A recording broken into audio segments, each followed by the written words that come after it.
It's the meme of the little tiny guy with the sword up against the massive giant.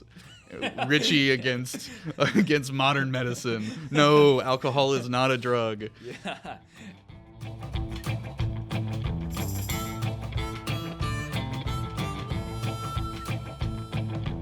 Good morning, everybody. This is Brad Johnson, co-founder and reporter at Texas Bullpen for this week's edition of the Texas Bullpen podcast. And to start off, we have a debutante on the podcast, our Cassi Shredder, we call her the Shredditor sometimes, as the editor who cuts up our drafts. Cassi, welcome. Thank you so much. It's very exciting to be on the podcast with you. Just on the podcast, not involved in anything else. You're having a terrible time. It's fun. It's fun shredding your stuff up, but I actually don't shred their stuff up. No, their copy is very clean and very fun to read, and it's been a blast getting to be a part of this. We're glad to have you, and I've gotten a lot of compliments about getting you on board. A lot of people have been trying for a while, and I mentioned last week with myself I've been trying for a while. But here we are, and it's going smoothly. Second week. Knock on wood. Smooth enough, I should say. Knock on wood and take a sip of Hi-Yo. You want to explain what that is? Okay. This is the best thing ever. I don't drink caffeine. It has ashwagandha in it, and it also has it has green tea extract and lion's mane mushroom extract, which make it really fun and exciting. It's a fun drink. I would say it's a fun drink. The takeaway for this is that you are our Aaron Rodgers. No? Don't like that comparison? I am going to smile and wave. I'm going to smile and wave. Well, we've got a jam-packed episode this week. Go out on Saturday morning recording just before noon on Friday. We're going to kind of split it up where at one point we're going to take a break and I'm going to interview Richie. He's not here right now. He's on a flight back from New Orleans. He's been in New Orleans going to the Fifth Circuit for a bevy of cases, so we'll talk about all that. Then you and I are going to hit a bunch of the top lines that happened this week. There was quite a bit. So yes, there was. Well, let's start off first. If you're watching this, hopefully you are safe, you have power, you're warm. But let's talk about this winter storm that is supposed to, we're recording this Friday. Hopefully you'll be watching it or listening to it on Saturday. What are we supposed to expect here? And what have some of the state's top officials been saying about ERCOT, grid reliability? Give us the rundown. I think the translation of the question you asked should really be, is the power grid going to fail? No.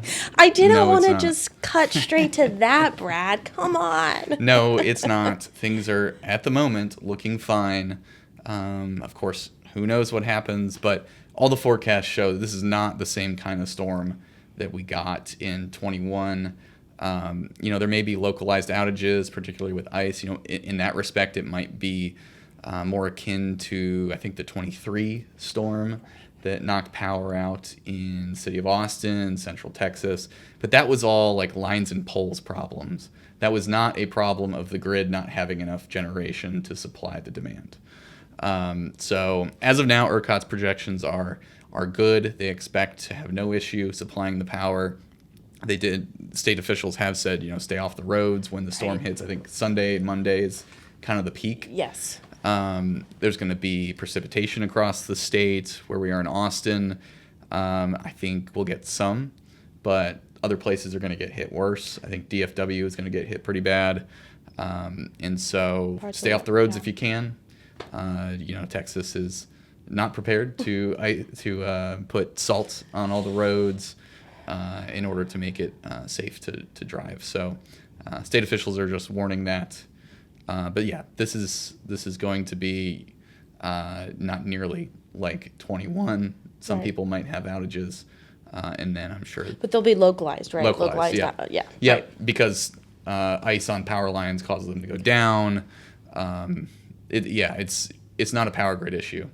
And I'm sure we'll be getting more updates as the days go on from the governor, who's actually in town this time for a weather event. It's kind of a running joke in Capitol circles that he's always out of state, which it's not entirely true, but it has been true enough where the lieutenant governor has had to be the acting governor during these. But Lieutenant Governor, at least as of now, is still in Davos, Switzerland, so he's the one out of state this time. He gets a reprieve from having to run these emergency briefings. But yeah, stay tuned. I'll be updating as I do. I'll be tweeting ERCOT stuff during these things. But yeah, it should be annoying and possibly difficult for some people, but not a catastrophe. Well, speaking of icy conditions, let's talk about U.S. Representative Wesley Hunt, who did make an appearance in at Congress this week. Was kind of more or less heckled by reporters on his way out of the building. Hey, where have you been? Can you kind of fill us in on what's been going on there? Because I know that's been a running, I think that you and Richie talked about it on the podcast last week. That's more or less been a running line of criticism, particularly from Senator John Cornyn, right? Yeah. And I think this past week we saw U.S. Speaker of the House, Mike Johnson, say, hey, hello, paging Representative Wesley Hunt, we need you for a vote, for a couple votes, actually. Where are you? You know, as journos typically say, John Cornyn has been seizing and pouncing on this against Wesley Hunt. No, I mean, it's a fair hit, and Wesley Hunt has chosen to be campaigning, which, from his perspective, he probably needs to do. However, he still has a job in Congress to do, and as we saw in one vote in particular this week, I think it was the attempted war powers resolution to pare back what the Trump administration has done in Venezuela. He was the deciding vote, and he's had run-ins and brushes with House leadership, who's been telling him to get his rear end up there to vote. He's missed a lot of votes, and it's something that will undoubtedly be brought up continuously throughout the rest of this race. But AG Ken Paxton has been more or less quiet on this particular criticism, right? More just an alliance between himself and Hunt. Yeah, I mean, I think you can read between the lines. Okay. That's what's happening. Right. And I think Richie was at we might have talked about this last week, but he was at a Lincoln Reagan dinner and with some of the AG candidates, and then Paxton and Hunt were there too. And I think they kind of complimented each other, or at least were tacitly complimentary of each other. So there's clearly a bit of an alliance going on right now. And strategically speaking, going into this race, and dynamics have changed significantly, but going into this, the expectation was that Cornyn's best chance at winning was a head-to-head matchup with Paxton in the primary, not in a runoff, because runoffs have a different electorate. Personally, I think this runoff is going to be very weird. Okay. I'm not sure we can adequately predict not just the results, but who turns out for that, because the number of runoffs we're going to see and the amount of money we're going to see in all of these. Yeah. So maybe it's chalk. Maybe we get more of a Ted Cruz v. David Dewhurst result, or a Dan Patrick v. David Dewhurst result. But the fact that there's slated to be so many at once, I think kind of throws it for a loop, and at least throws into question the typical prognostication of these things. But yeah, there's clearly an alliance between them. Yeah. And Paxton's the front runner, so he doesn't have to attack. He's attacked Cornyn a little bit, but not like Hunt. Right. And the amount of media that Hunt has spent bad-mouthing Cornyn shows that he knows he has to cut into Cornyn's lead on him in order to make the runoff if he wants to. At this point, I think it's going to be a Paxton-Cornyn runoff, which will be a prolific matchup. But, things can always change. Things can always change. And so on the other side of that primary, among Democrats who are running to take on whoever the Republican nominee is in November, Jasmine Crockett, a U.S. Rep, former State House member, and then a current State House member, James Tallarico. Mm-hmm. There's been a little bit of jockeying back and forth with some polling and some ads. I would love to hear more about that, because I know that you have some interesting takes. Yeah, so last week a poll from Emerson College came out that showed Tallarico, I believe, 9 points ahead of Crockett, which was shocking because that was the first such poll we've seen like that at all. Yeah. Crockett's been leading in everything. And the reason, of course, is that She has a lot of built-in name ID, similar to how Chip Roy does in the Attorney General's race, because she's been on the national stage for so long. Meanwhile, Tallarico has not. His biggest appearance nationally was being on the Joe Rogan podcast, which, great for him, but that's not the same as being on MSNBC constantly Correct. doing TV hits and being, getting a lot of viral clips during these committee hearings, things like that. So she just has an advantage there, and that is why the Emerson poll came as such a surprise. Now the Tallarico camp, they jumped on it, and they've been touting it since it was released, which they should be doing. They're trying to build momentum. Absolutely, right. But this week, Crockett's camp kind of got sick of that, and they released their own internal poll. There was a briefing, I think, Tuesday night. They had some of us reporters on, and it was an interesting briefing itself. Clearly, it was a response to the Emerson poll. Right. They were wanting to stem the momentum Tallarico at least was trying to create. And it showed her up 13 points. I don't know if the lead is that big, but that's directionally correct, at least in what we've seen so far. And hell, maybe things are just wildly different over the last few weeks, and Tallarico, maybe he is up. But that doesn't comport with what we've seen so far. The percentage, I think, was 46-33, Okay. and odds are somebody wins this in the primary. Okay. But there are other Democrats in the race, like very low profile. So if this thing becomes, very neck and neck, very tight, it is possible that we go to a runoff with those two. I think, if I remember looking at the candidate list correctly, if those candidates who are not those two they get poll enough. combined to Right. get, let's say 2.2%, right? And that can keep either one of them from reaching 50, and then we have another runoff. I don't think that'll happen. I think Crockett or Tallarico will win outright. But there's a lot of jockeying left to go. Crockett's camp is shopping around some hits on Tallarico. I'm sure. I think I've gotten contacted about some reverse hits against Crockett. All the Oppo All the flying Oppo. around Yep. like a school cafeteria. But neither of them are doing that on air. They are trying to let the earned media, the journalists, do the dirty work for them. But Tallarico has put out various ads. I don't think I've seen the Crockett ad yet.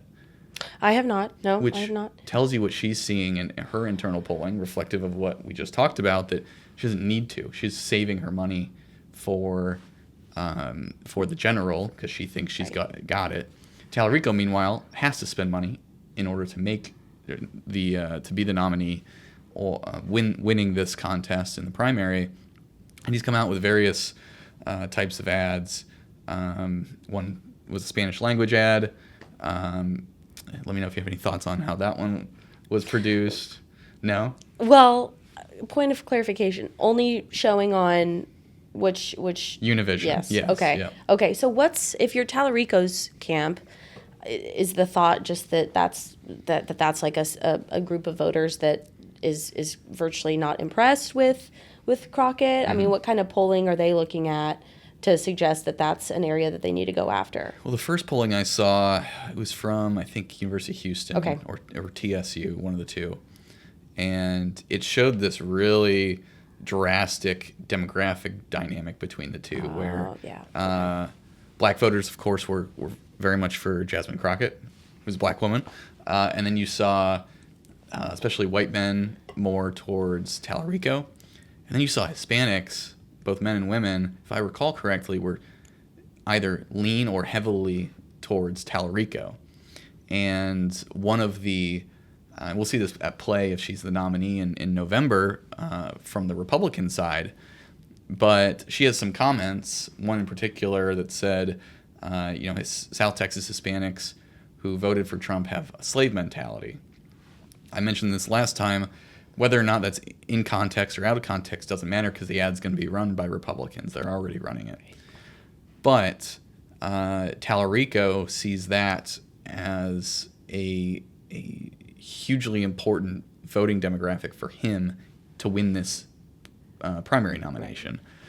So he's marketing to them, and I don't know, maybe it's effective, maybe it's not. There's the question of how many go-between voters go back to the Democratic side in this primary, or do they stay in the Republican side? Do they sit it out?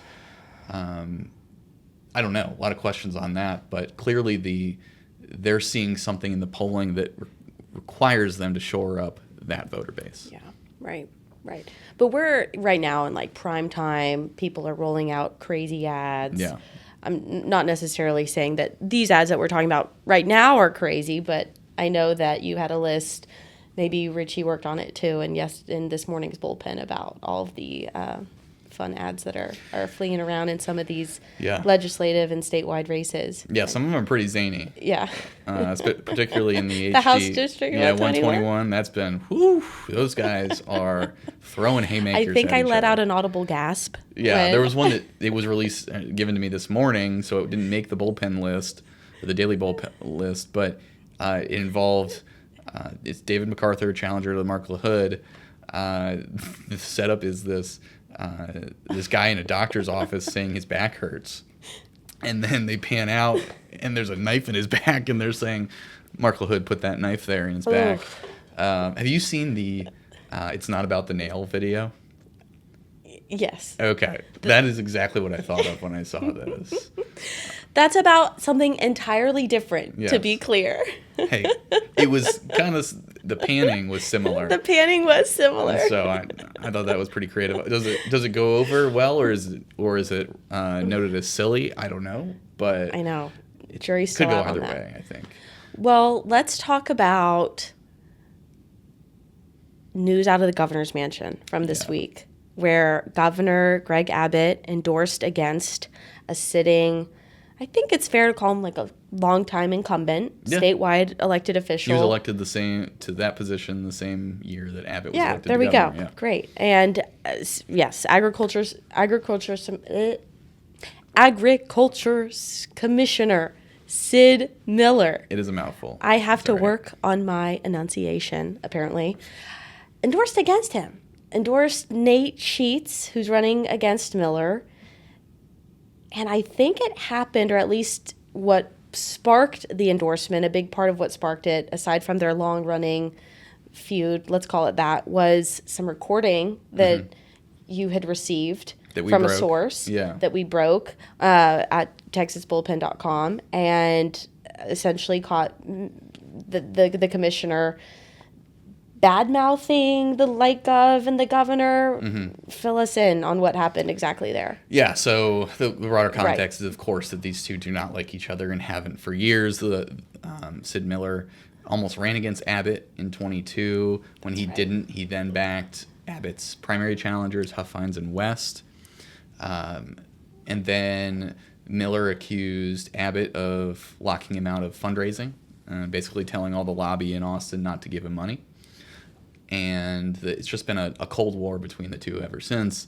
Well, on the stump this last weekend, Miller he's facing Nate Sheets, who is his Republican primary challenger. They were at a forum in Wood County.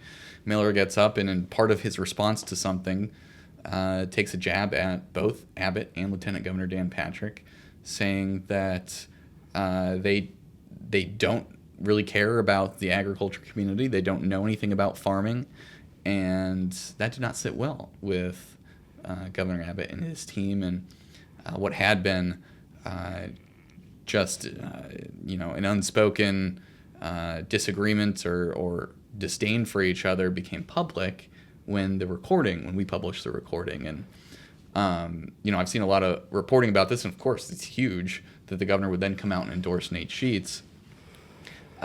But there's not much mention of the recording, and that was the onus for this. That was the reason what was a behind closed doors feud became out in the public, out in the open, and I guess the governor just didn't like it being public. Well, the two questions that I have, I think you just answered the first one, which is, would the governor have just sat this race out had that recording not come to light? So that's first question. Second question is, I think of Sid Miller as somebody who is extremely, like well shielded from outside attacks. He has been able to stand his ground election cycle after election cycle, no matter the challenger. I understand, there's been some, I would call them semi-serious challengers to him over the course of the past several years, but the guy's still standing. And so does this Abbott endorsement at the end of the day actually really translate to Nate Sheets ousting Sid Miller in the GOP primary? It's a good question. On the first one, I think the answer is in the fact that he had not endorsed Nate Sheets already, despite how long these two have hated each other. I think that tells you that if this recording had not come out, he would not have come out and endorsed against Sid Miller.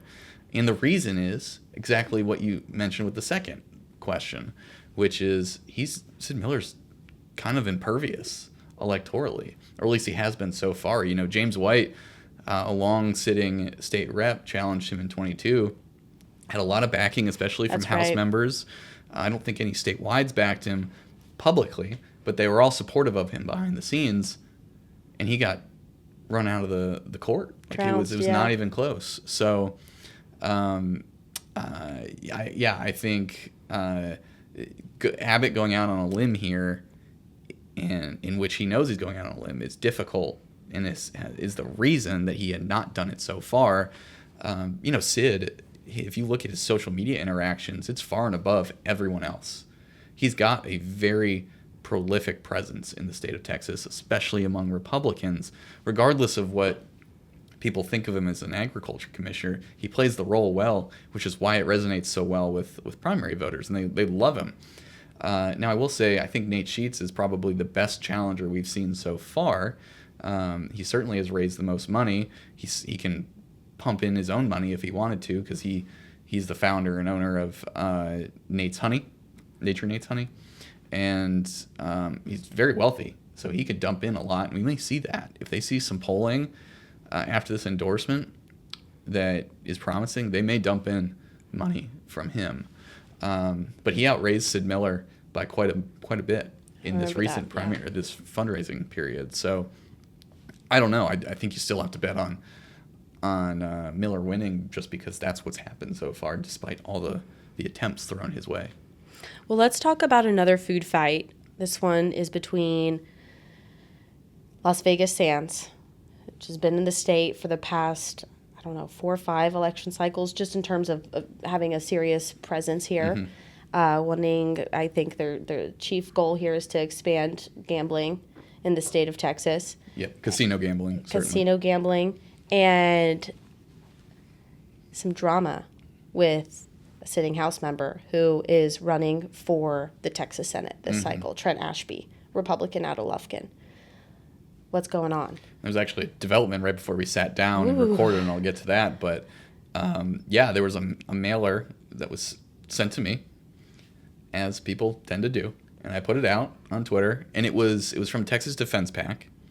It was a pro Trent Ashby mail piece into SD3, which is the district he's running for. He's up against Rhonda Ward, who is a former SREC member and Republican activist. And this is the lone race that Dan Patrick has not jumped into yet. He's endorsed in every other open Senate seat except this one. And I've been hearing rumblings for months about him picking a candidate in this, and it hasn't come yet. I guess they've been keeping their powder dry for the right moment, and maybe this is it. So I put it out there. About 30, 40 minutes later, Ashby himself puts out a statement on Twitter denouncing the mail piece. The mail piece was from Texas Defense PAC, which is the kind of independent expenditure group for Las Vegas Sands and Miriam Adelson. They do a lot of the TV ads that are running. The Las Vegas Sands PAC itself does more just like contributions to campaigns, while this one's doing the actual spending and producing ads and mail pieces, things like that. So they sent this mailer out, and it didn't mention casino gambling at all. It was like a pro Ashby mail piece on property taxes and more like business side issues, I think. One of the interesting things about this casino gaming situation is it influences a lot of the money being dumped into races here and there, both for and against, but nobody's campaigning for or against it, because the expansion of gambling in the state probably, if it were on a statewide ballot, would probably pass today. Now, there's more complications with, what exactly are we doing? Is it just casino gambling expansion? Is it just sports betting? Is it both? Is it a bunch of other things, right? A lot of nuance. But if you look at the polling, the up or down for and against among general state of Texas voters, it would pass probably 60-40. But when we're talking about amending the Texas Constitution in the legislature, you have to get it through the legislature first, which requires you to get Republicans on board, which means the more important electorate in this is the Republican primary electorate, because that decides your legislators and executives in most of the races. So that is, the polling on that is dicier. I think, if I recall correctly, it still comes out slightly more in favor, but it's a lot more complicated, particularly broken down between casinos, online sports betting, various other things. So that is why nobody wants to run on this or really against it that much, because they want those voters. The general electorate is in favor of this. They want those people to vote for them, but they also don't want to anger the very enthusiastic portion of the base that is opposed to this. Right. So you get this situation where this is a proxy fight on gambling, or at least partially a proxy fight on gambling, but it's not being mentioned at all. And when you have a situation like this, where the lieutenant governor has not backed a candidate, one of his biggest points of opposition is to gambling expansion, and you have this mail piece go out from the Adelson PAC backing one candidate, interested viewers might look at that and think, that might hurt Ashby's chances in getting a Patrick endorsement. My eyebrows are raised. Yeah. So he came out forcefully against this and said, I'm not for casino gambling expansion. And I think he's been kind of mum on the issue before. Now, he did vote against in 23 against the constitutional amendment proposed to allow sports betting. Right. We don't have a vote on casino gambling because that did not ultimately, I don't think ultimately it got a vote. If I recall correctly, it got postponed multiple times as they were whipping votes in 23, realized they didn't have the support and pulled it. But Ashby had been previously opposed to the sports betting expansion. The thing that happened right before we sat down was another mail piece. Another one. Yeah. Again, sent to me and put out there. It was for Brett Legone, who is the easy favorite to win the SD4 seat, which is Brandon Creighton's former seat. He went to go be chancellor of Texas Tech, so it has an opening. Dan Patrick has endorsed Brett Legone, along with most other people endorsing him. He is the former Montgomery County DA, and unless something absolutely wild happens, he will be the next senator. Well, this came out, and he put a statement out condemning it as well. This mailer from Texas Defense PAC. Oh. Similarly, that was backing him, but not mentioning casino gambling. This one focused on like public safety kind of themes. And now he put out a statement. And so Sands has had a rough year, a rough calendar year, a rough 12 months. Things didn't go anywhere for them policy-wise during session. They then had this knockdown, drag-out fight in the SD9 special election, and Dan Patrick's chosen candidate won, at least made the runoff over the Sands-backed candidate. That was Lee Wamsgans, who defeated John Huffman in that race. That race, the runoff for that is actually coming up on January 31st, so I think early voting just started this week. If you're in that area, you can go cast a ballot on that.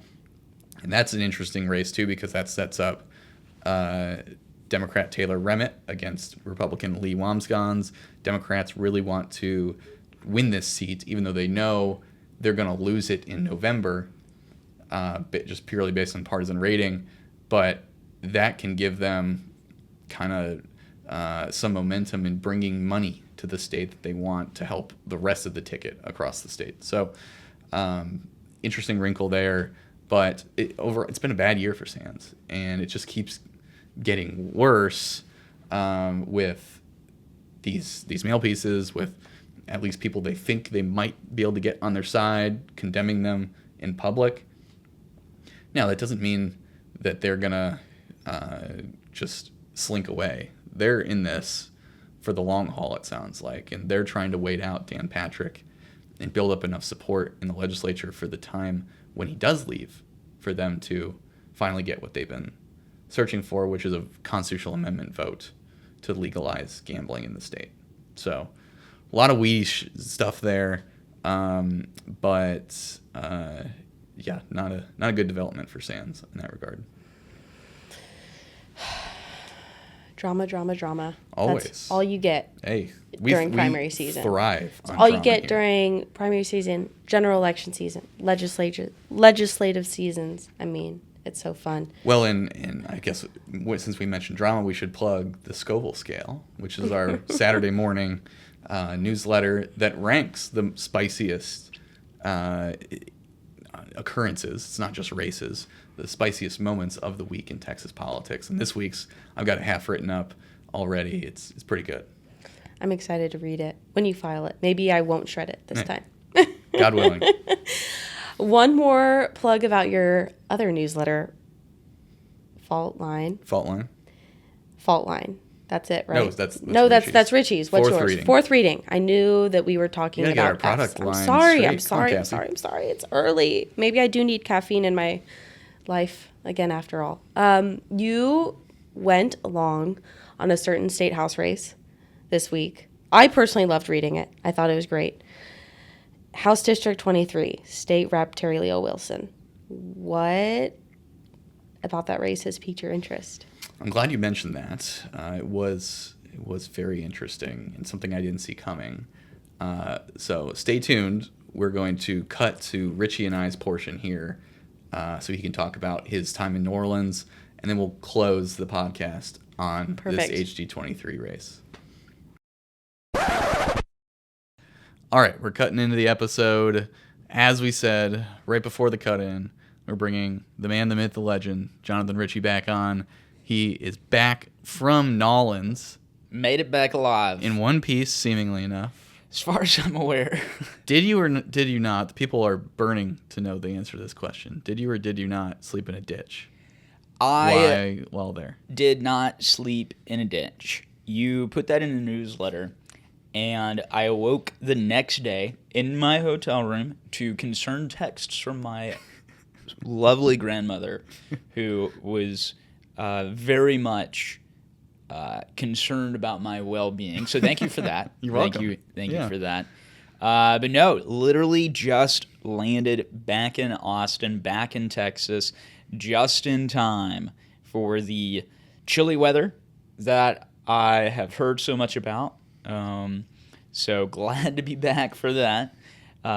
Came straight from the airport to here to record this podcast with you. So there is no rest for the wicked, as they are wont to say. But very excited to be back. Had a great week out there covering the Fifth Circuit, all the arguments. Really, really interesting stuff. We'll get into that. We need to mention two quick things first that happened since Cassi and I recorded about 2 hours ago. First, I went and looked up the voting record for Ashby on the casino gambling bill, constitutional amendment. There was no final vote, but there was a vote on second reading, and Ashby did vote against that. So I'll just add that as an addendum to that section. But then Cassi and I also talked about the Wesley Hunt. Where's Wesley? The no voting, the missing a bunch of votes issue. And literally since Cassi and I finished recording, there's been a development where we're starting to see the Paxton camp, or at least people aligned with the Paxton camp, taking shots at Wesley Hunt over this. That is very interesting to me, and you didn't hear it, but we literally said Paxton has been pretty quiet on this, and he himself has been. But even those in his camp have not been taking shots at Wesley Hunt over this. But in the 2 hours since we recorded, they have been, and it's pretty interesting to see.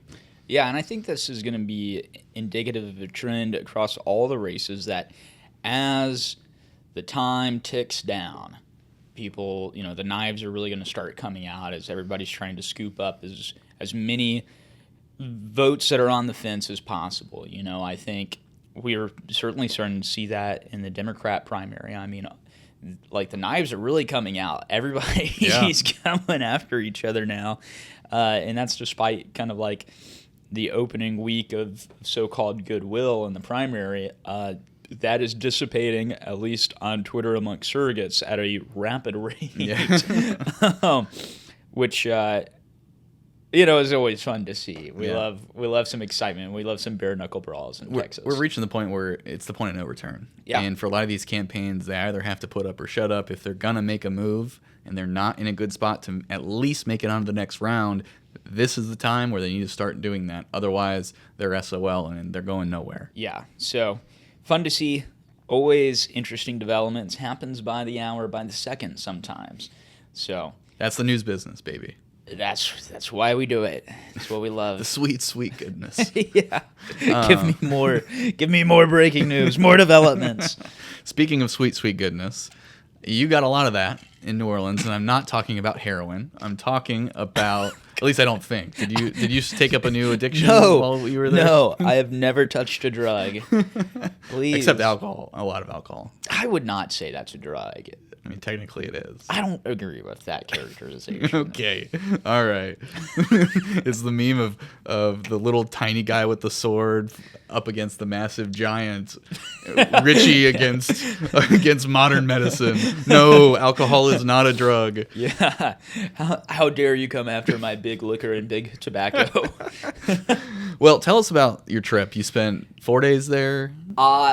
I have no idea how many days I spent there, I have to be honest. You're really helping my heroin case here. Whoa, no. So I got in on Monday, came back.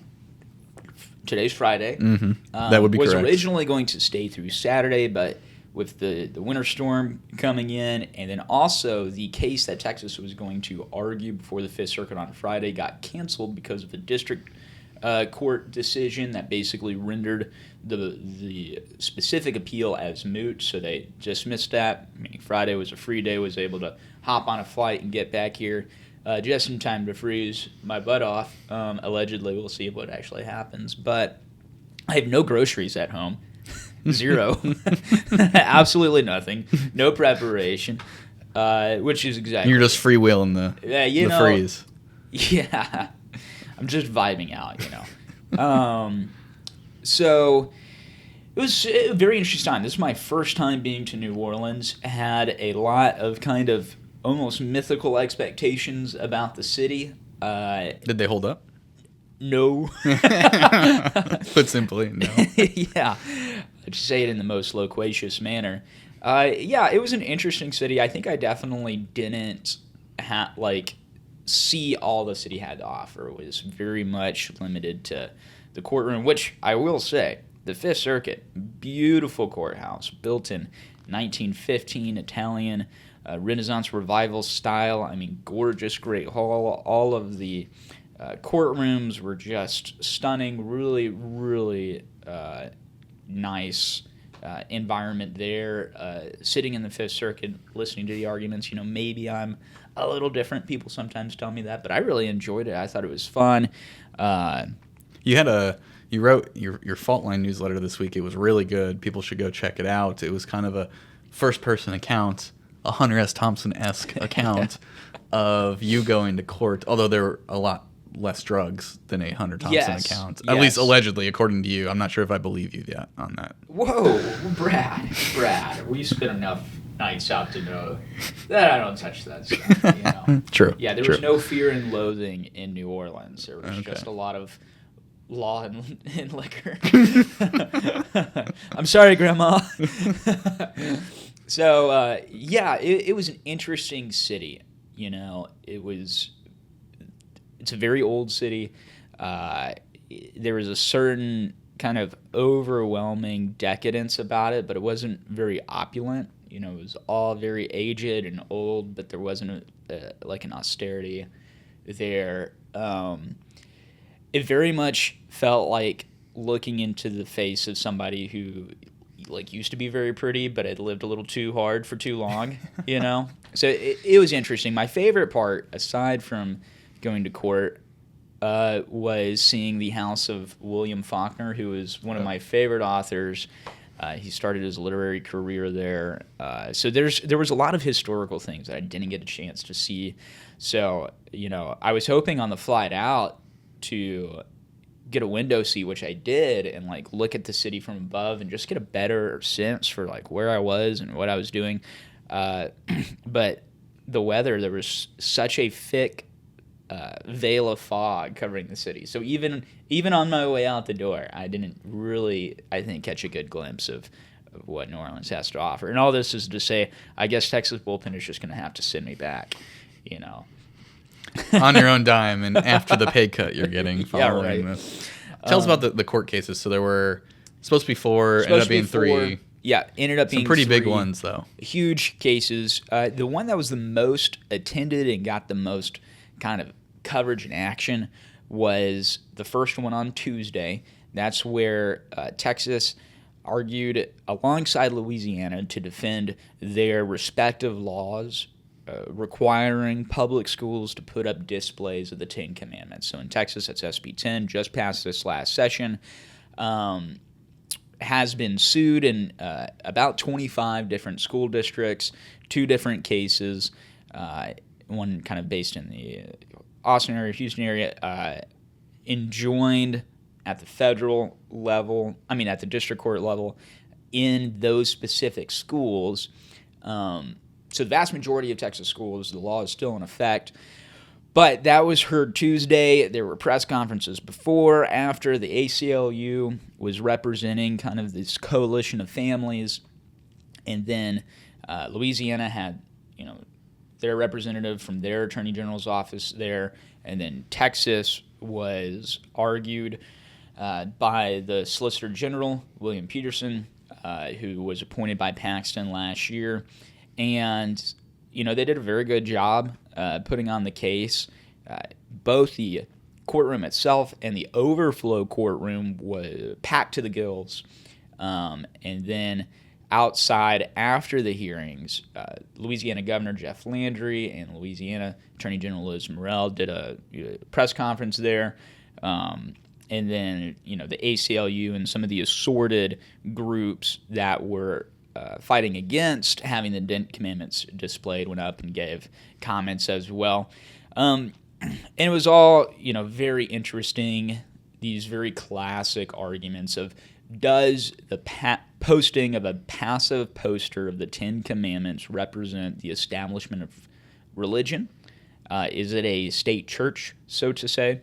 And of course, Mr. Peterson had what I thought was a very funny line where he was like, this is not the Church of Texas, And the states argue, based off of some recent Supreme Court precedent back in 2019, I believe, the High Court, created a new test for what is an government action that creates an establishment of religion. And it got rid of an older test known as the Lemon test, which said that all government action had to have basically a primary secular purpose.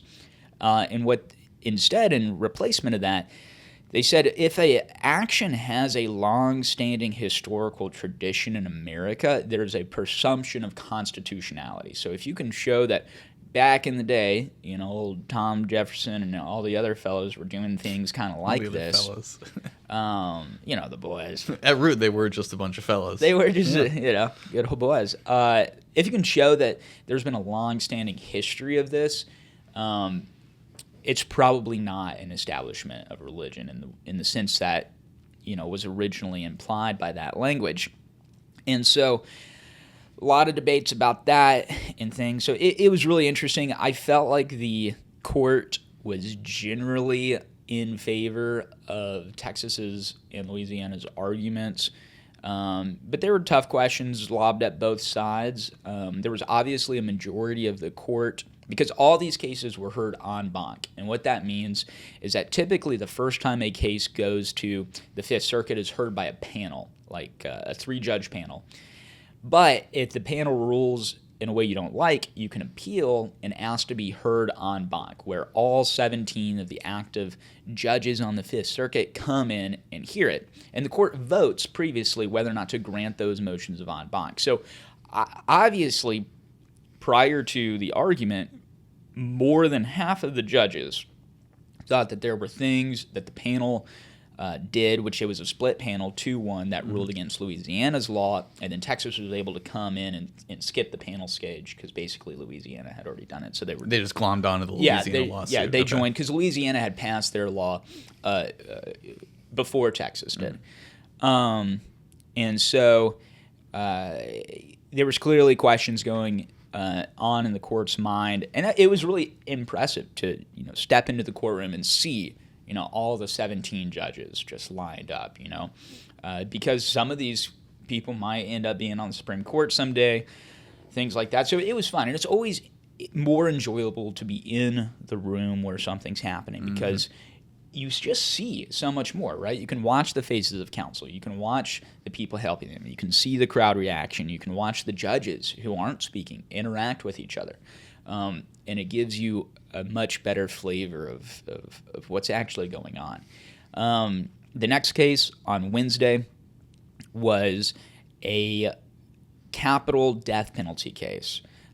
Back in 1996, a Amarillo woman who was working as a prostitute entered the apartment of an 80-year-old man who had been a former client, and an altercation happened during which she stabbed the man 58 times and then shoved a foot-long lamppost down his throat to where it nicked the carotid artery. Oh, my gosh. However you say that. Carotid artery. There Thanks. Medical stuff, not my fault. I'm here to translate your way of speaking into actual English. Good. Yeah. Good. Yeah. Well, the sleepier I get, the more the accent comes out. And there's another, disposition in which the accent starts coming out as well. Yeah. But she claimed self-defense. The jury, after stabbing him 58 times, self-defense? Yes. Bold strategy, Cotton. And it didn't work. Okay, shocking. Jury didn't believe her. But some of the testimony at trial came from a jailhouse witness, her cellmate, who claimed that the woman, her name was Brittany Holberg, confessed to the killing, said she enjoyed it, said she found it fun, said that she might do it again to get drugs, because she robbed the guy and then, for drugs, and said that the blood looked beautiful, and said that she had stabbed or shoved the lamppost down his throat to stop the gurgling he was making as he was dying. So this testimony was presented at trial and potentially led to the elevated sentencing of capital punishment. But it was not disclosed by the prosecution at the time that that jailhouse witness had been, in other cases, a paid informant to the Amarillo Police Department. And so I think it was last year, the panel of the Fifth Circuit decided to overturn the death penalty conviction on the grounds that testimony was material to what was eventually done in the case. And the full court, it was actually the feistiest of all the arguments because the judges themselves started kind of duking it out with each other. They got there was Judge Higginson, and then Judge Oldham and Judge Duncan and Judge Stewart. They, all kind of on different sides of it, and we're asking very aggressive lines of questioning for one side or the other, as if almost they were prosecuting the case. So very strong opinions on this case from the judiciary, and which was, very interesting to watch. And it was also, different because the factual pattern on this one is different. So it was way more about, like, here's what actually happened in the case, and not here's a kind of esoteric matter of law that we're wrestling with at an appellate level. And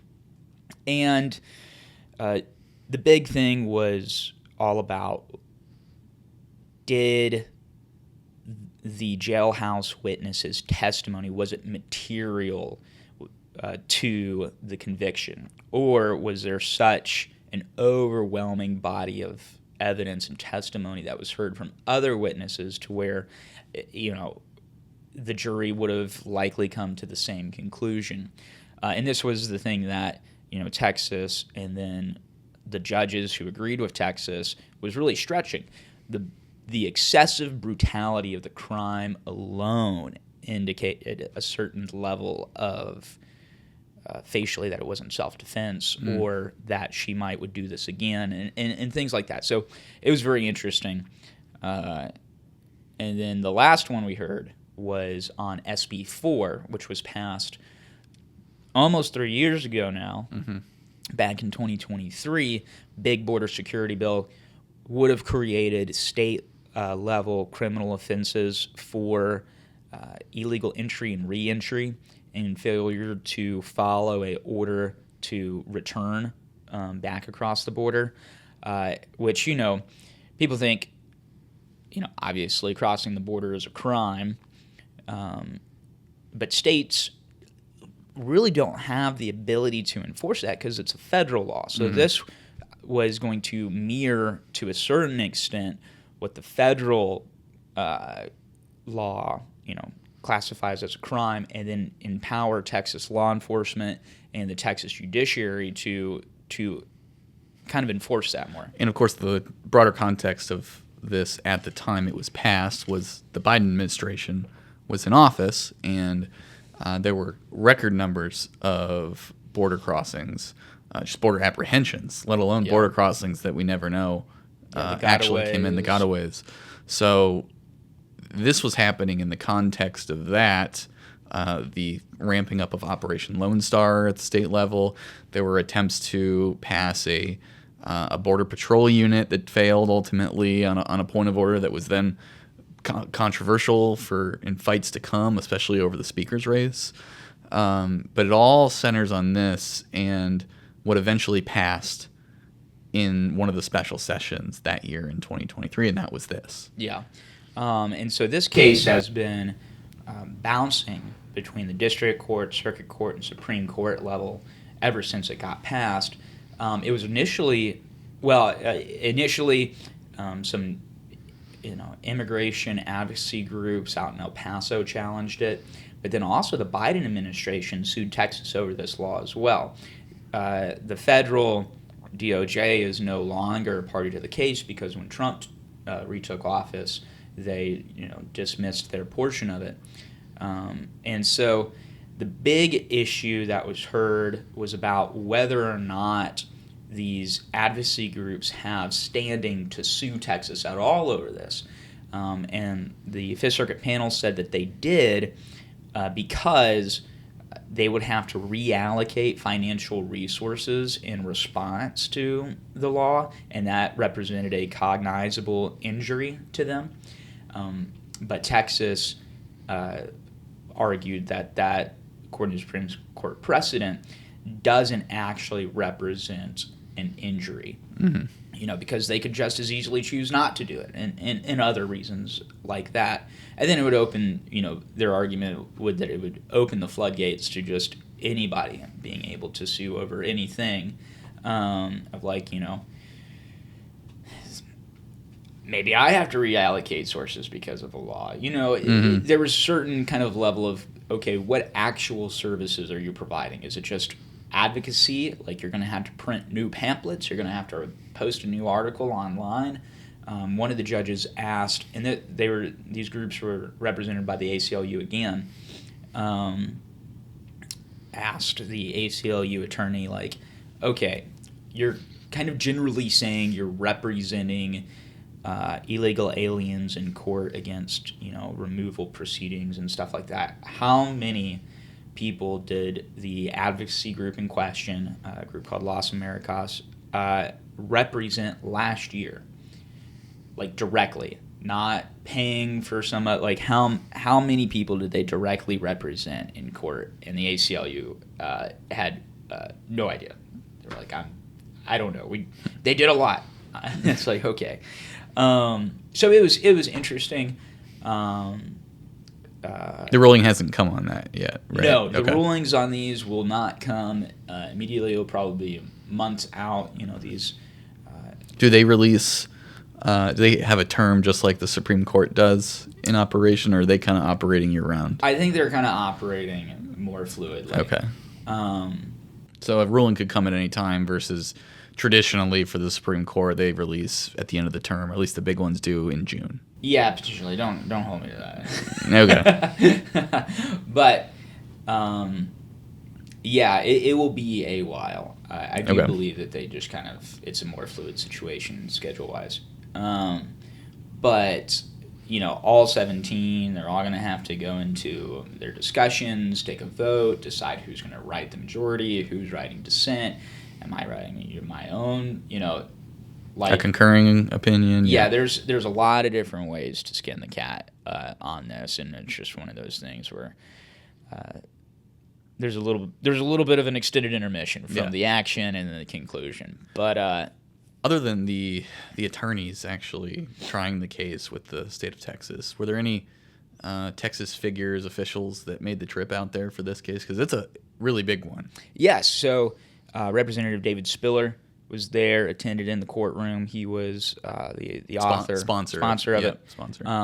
And so he was there monitoring the situation. Hey, if there's one thing we know about David Spiller, it's he likes to monitor the situation. I mean, who doesn't? Yeah. What type of red-blooded American male doesn't like monitoring situations? I mean, that's why we do what we do. We quite literally do nothing but monitor the situation. Yeah, I mean, we're plugged in all the time, nonstop. The company is going to sponsor those little chips in our heads so we can just constantly have the news beamed into us. You're getting really liberal with spending our money. Whoa. First off, no. We need to make money first, buddy. Come on, before you start spending it. But so overall, good trip to New Orleans. Yes, it was a good trip. Really enjoyed getting to cover the cases. And again, to self promote, you ought to read that fault line piece I did. Good. It was really good. It was a fun one to write. Very, very enjoyable piece to do. Because, I mean, that's one of the reasons why we started Bullpen, was to help take people into the rooms with us. And, I think it's always fun to read journalism where it shows you things outside of the painting frame, Especially if you're doing, TV and stuff, you can only see what's in what the camera sees. But there's a whole world outside of that, people often don't get to see, but it really breathes life into what's going on. This isn't just legal technicalities and statutory things and, these judicial robots on the bench. No, these are all people at all levels in this kind of fun, wild world that we live in, and it's enjoyable to see that fleshed out a little bit more, and it's fun to get to do it. So yeah, and it's a fun situation to be in. Like you said, you see stuff that you otherwise wouldn't have. The same thing when I'm watching The House. It's great, and I think people like that. They like getting that firsthand account of it. So glad you went, despite the crap I've given you on spending company money. Which there. I would like to say, for any IRS or other authorities, I did not spend company money on personal issues. I actually didn't spend a dime. All right. I was very fiscally conservative. Good to hear that. Good to hear that. So let's talk about one more thing before we go. Cassie and I hit a lot of items. But one thing we didn't touch on was something that broke last weekend, which involved Texans for Lawsuit Reform, one of the biggest, mainly Republican PACs in the state, one of the most powerful entities in the state. I mean, a long-term big player in Texas politics. Yeah, and the more than almost anybody else responsible for flipping the state red. But things have changed, and we've talked about it before. I think we talked about this a bit on the podcast last time when we talked about HD 121 between LaHood and MacArthur. There's a massive fight going on in San Antonio. Some weird ads. Another one just came out today. I remember another massive fight that happened in San Antonio. It didn't turn out well at all for one side of things. Yeah, you actually are legally not allowed to forget that one. Good point. It's drilled into every Texas student's head. I know. Yeah. You know what I'm talking about, right? You know, being a Yankee. Yes, the Alamo. What are you talking Okay, I just had to check. I'm not an idiot. Come on. I never said you Believe were. it or not, we did learn about the Alamo up in Yankeedom. Really? Not as much as y'all did, but we did learn about it. So Good. We love to see Texas culture expand. Yep. So anyway, on this, we reported here at the bullpen that TLR was backing off financially some of these races that against incumbents that they had been supporting the challengers in. A few of them that they have endorsed that are really prolific. David MacArthur in 121 against Mark LaHood. Willie No in 122, also in San Antonio against Mark DeRazio. Then you have up in DFW, Lisa McIntyre against Andy Hopper. And I'm sure there are others that are, especially a lot of open seats they're going to be involved in. They're not backing out of those. Those they're staying in. But the decision was made last week and put out on Saturday that they were pulling back. And the decision was made for, I'm sure, a number of reasons. But first of all, the polling just wasn't looking good for them and their challengers in a lot of these races. And first of all, it's hard to beat an incumbent. It's very difficult, especially incumbents who rode in on the crazy cycle that was 2024. That got them a lot of baked-in name ID. Mark LaHood, I wrote a story last week, day after we launched on Tuesday, that LaHood's name ID in the district, according to his campaign's internal polling, is 98%. That's insane. Which is, that's like Donald There's, Trump's level of name ID. There's a few different components to that, but one of them is that LaHood was just involved in a massively expensive, long race in 2024, both in the primary and in the general election, because he unseated an incumbent. So anyone trying to take those kinds of candidates out is it's an uphill battle. Absolutely. Jinx. Nice mind sync there. You owe me a Coke. But they've decided to kind of move their resources elsewhere. I think we are seeing a massive fight in HD 98 between Fred Tate, who's the TLR back candidate, and Armin Mazzani, who's the trial attorney back candidate. I mentioned the polling. So this was polling from the Texans for Truth and Liberty PAC, which is a PAC run by Arnold Nitkin, one of the biggest personal injury law firms in definitely the state, also maybe the country. But they're getting increasingly involved in these Republican primaries. The polling they put out, so take it for a grain of salt, given the fact that it's their internal polling, but it did not look good for MacArthur in that race. It was, I think, 51-18. We put this in the Daily Bowl as one of our great scoops we've gotten since we launched. Which, just to plug again, if you're not subscribed, you need to be subscribed, because if you're not getting the Daily Bull, you are behind on the news, because it is chock full of things not elsewhere, and it's just a perfect little one-stop shop for everything you need to know about Texas politics. You're at a disadvantage if you're not reading it every morning. Daily Bull has had a great debut 2 weeks, I would say. I've gotten a lot of good reviews on it. Many people are saying, People are saying, absolutely. So there was that. Then in HG64, Andy Hopper versus Lisa McIntyre. I forget the exact numbers, but Hopper's way up. Way, way up. And the other poll we got was Mike Olcott against Amy Fennell. Fennell has dropped out of the race, but based on this polling, Olcott was way up. TLR, I should note, TLR had not endorsed Fennell. So, regardless, we're seeing this shift. And a big reason is, I think, just how difficult these races are going to be. You know, if Mark LaHood was gettable, I don't think TLR would be pulling out of that race. And who knows? Maybe things have changed. Maybe they decide to double back and get back involved in that. We have seen big media buys made by David MacArthur in the last week. So I guess jury may be out on that. But by focusing on these open seats, TLR is avoiding pissing off incumbents who are probably going to be in office anyway just because it's hard to beat incumbents.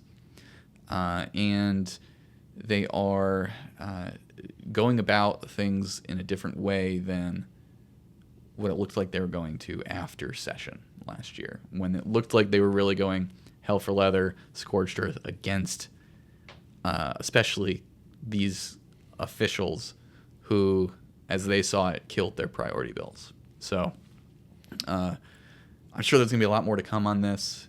It is one of the biggest themes of this cycle, and it's fascinating to watch. Yeah. And wouldn't you say the whole organization is maybe going through a period of reevaluation or maybe redirection? I mean, there's a lot of changes happening. Well, right at the top, you got Ryan Patrick coming in as CEO, son of Dan Patrick, who has been a TLR ally. Patrick made the nuclear verdicts bill one of his priorities last year in the legislative session, and that is one of the few that died. That was a priority bill for TLR, and I'm sure they'll come back for another bite at the apple, and maybe they feel like they have even more reason to do that with even more support among the Patrick camp and the Senate, right? And based on these open Senate seats, there's all of them. All of the people that are probably going to win or in the driver's seat in their primary are also pro-TLR. So they're only gaining ground, or at least keeping ground, in the Texas Senate. But of course, the big battlefield in this is the House. And that is where their policies died, and that is where these fights are going to happen. We're going to see a lot of money pumped in, I think, to these open seats, for sure. It will be a fun thing to watch.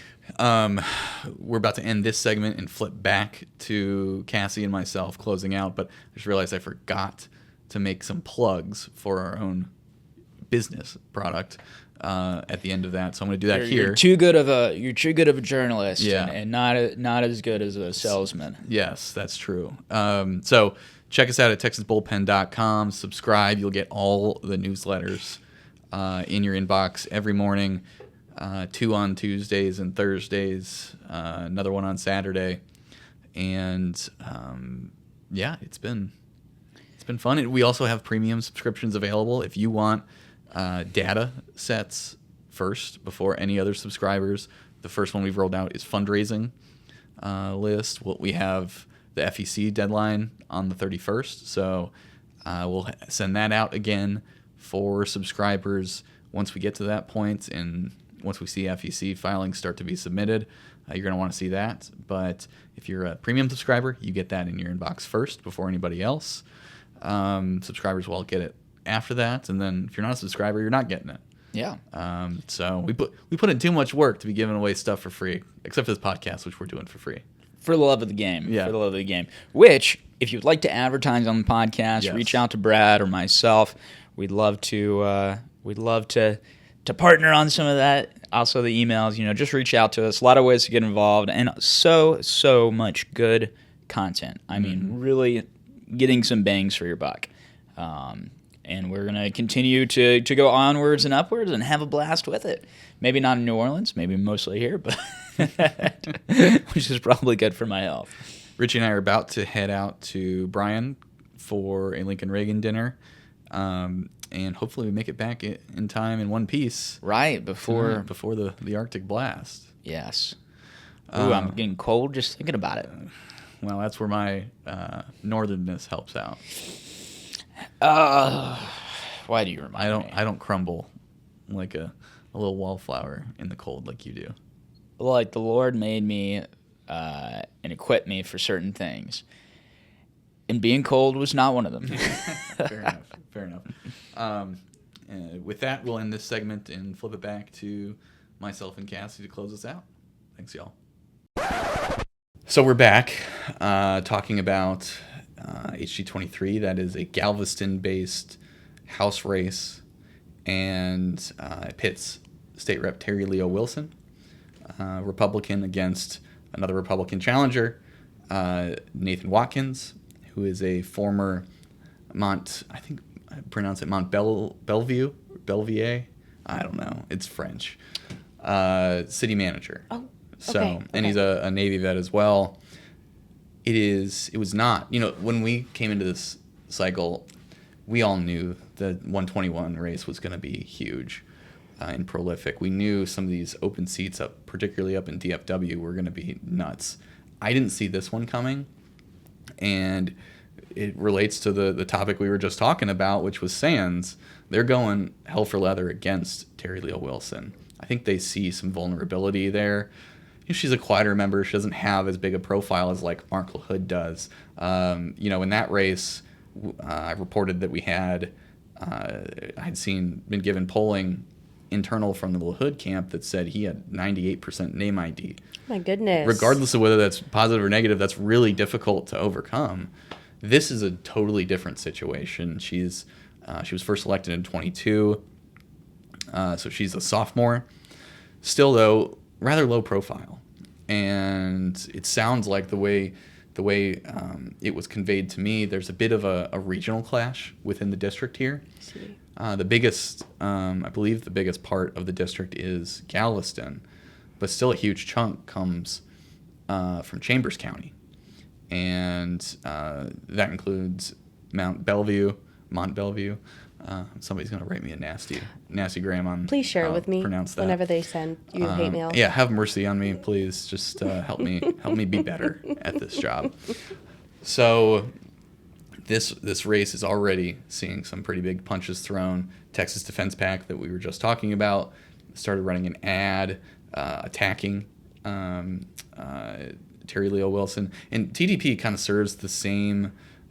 Somewhat of the same role that like Club for Growth does on the federal level or a larger level. They do a lot of the attack ads that maybe a campaign itself does not want to run because they don't want to dirty their hands on it. But they are backing Watkins. Watkins outraised Leo Wilson by quite a bit. Some of that came from these in-kind spending from TDP. But I think this is a race to watch because of how under the radar it's flown, and then add to that how much money is being spent. And some other factors to watch in this. You can check out the full thing on the Fourth Reading newsletter, but gambling has been a huge theme in the Galveston area for a long time, not least because the biggest name in Galveston is Tillman Fertitta. Oh. Who is currently the U.S. ambassador to Italy. I think he's pretty busy with that. But if this does become a gambling proxy fight, maybe you see him jump in and pick a side, probably Watkins, or maybe does he pick Leo Wilson on the grounds that she's a Galveston-based candidate as opposed to Chambers County. But Fertitta, he owns casinos in other states. And he would be someone, along with Miriam Adelson, that would be primed to build a casino here in Texas if it ever becomes legal. So I don't know if that's going to happen. It hasn't happened so far, and maybe it's too small potatoes for him to get involved with. But that would be another very interesting wrinkle.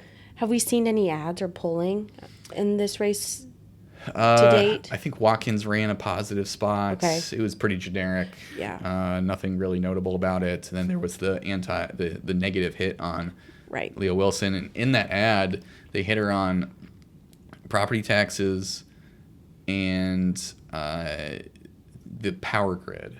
And if you look at the votes that they cite, it's a bit of a stretch. Like they're not totally inventing stuff out of whole cloth, but the one property tax thing they hit her on was a vote on a Democratic amendment, vote against a Democratic amendment back in 23, authored by John Bryant, that would have, that year, the property tax relief bill, there were attempts to amend it to increase the amount of relief that would be felt.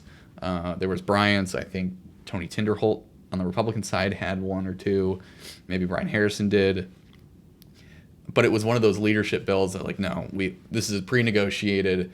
We are not going to amend this on the floor and risk it blowing up in the Senate, because the two chambers, after months of a standoff on this issue, had finally come to an agreement.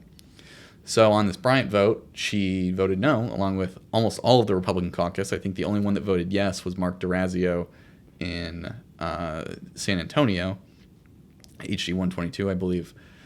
But she is getting dinged on this vote because ostensibly it would have provided more property tax relief, even though the political realities and the actual nuances of this tell a different story.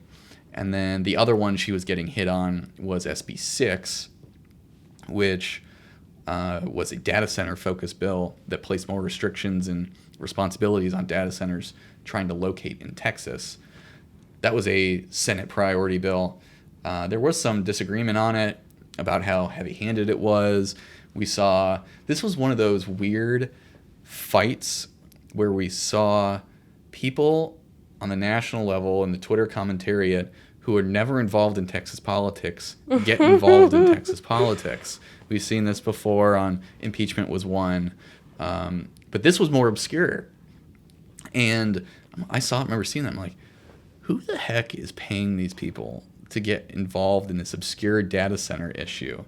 And the messaging that was being used was that this was going to hurt President Trump's economic agenda because he wants to see more of these data centers built in the United States. It comes with economic growth, right? Now, as we've talked about and written about and will continue talking about, there's a lot more to it, especially logistically, than that. There's a lot of opposition to these things, and that's something the data center industry is going to have to cope with in messaging the legislature.